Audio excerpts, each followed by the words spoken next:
There are many people who are very, very rich among us. They live in our community, in our societies. When we see them, for example, like a big doctor or a big businessman, whenever we see them, we're like, man, this guy, like he's a big shot. Every time they come to our house or we meet them outside, we ignore everybody else because now we have this guy who is a big shot, who is famous, who is rich. Allah Azza wa Jal is calling these people in a state of complete loss. What? Why? You see the shark, before I give you the answer and share the hadith, the ayat with you. You see the shark, if you take wrong people as your friends, if you prioritize them over other people who are righteous, then you are actually befriending with this kind of shark. Okay, the shark will come right now, as you can see in the video. This is the shark.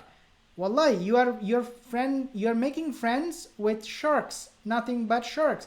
So I'm gonna show you actually this picture. See this guy, he doesn't care about his wife. He is busy following his hawa, following his desire. MashaAllah, looks like a Muslim guy, but he's playing games. And then you see this guy, he's drinking, smoking hookah.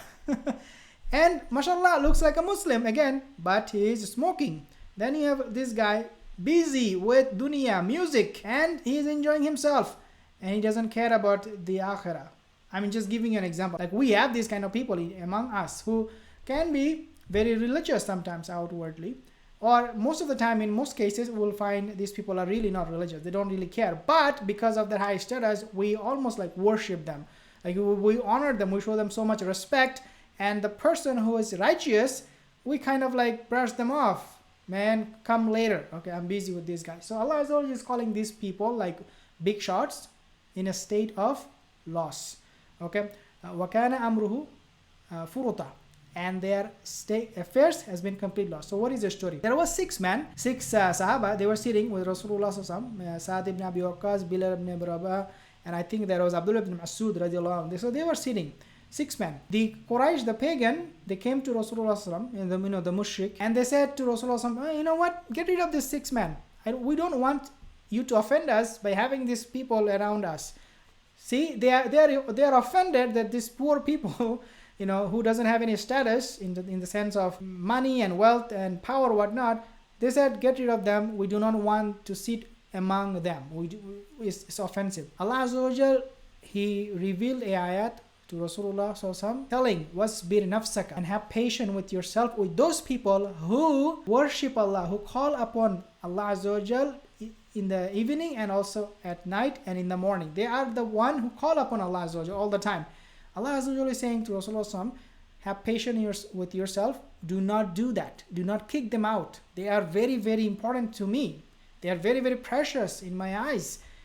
Do not kick them out, desiring the pomp of this dunya, because this is what we do.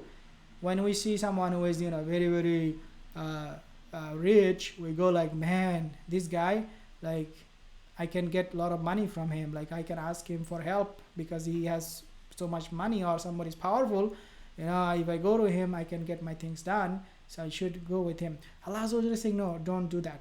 He's talking to who? Rasulullah sallallahu alaihi wasallam. And then Allah Azza wa Jalla, this is what I want to share with you. Then Allah Azza wa Jalla is giving us the real situation, the reality of these people.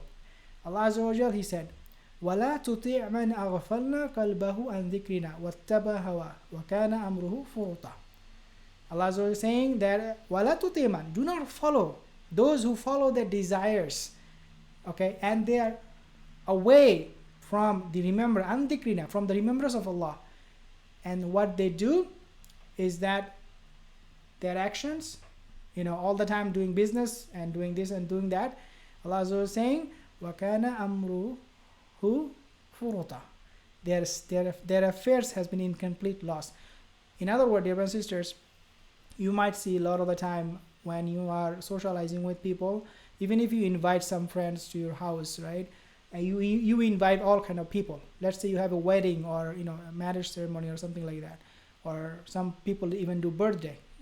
So they invite different kind of people, and they go like, okay, so this friend, he doesn't have a good job, so you know what I'm gonna do? Forget about him. Even though he's the one who is the most righteous, outwardly, and he's calling people, it's time for Salah, let's pray together.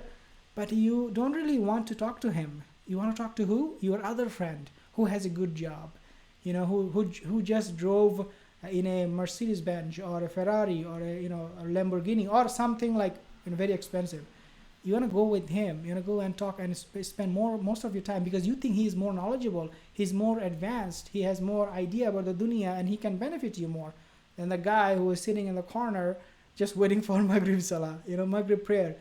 Dear and sisters, this is what we need to be very, very careful, that we do not prioritize the wrong person. Yes, we give time, we give them da'wah, but at the same time, we have to understand the true value of a believer is in his taqwa, in his piety, in his righteousness. He could be the lowest of the low in terms of money, social status, but in the sight of Allah Azza wa Jal, he's precious. He is a diamond, and we need to be with him. We need to be with him and not follow those who only desire pomp and luxury of this dunya.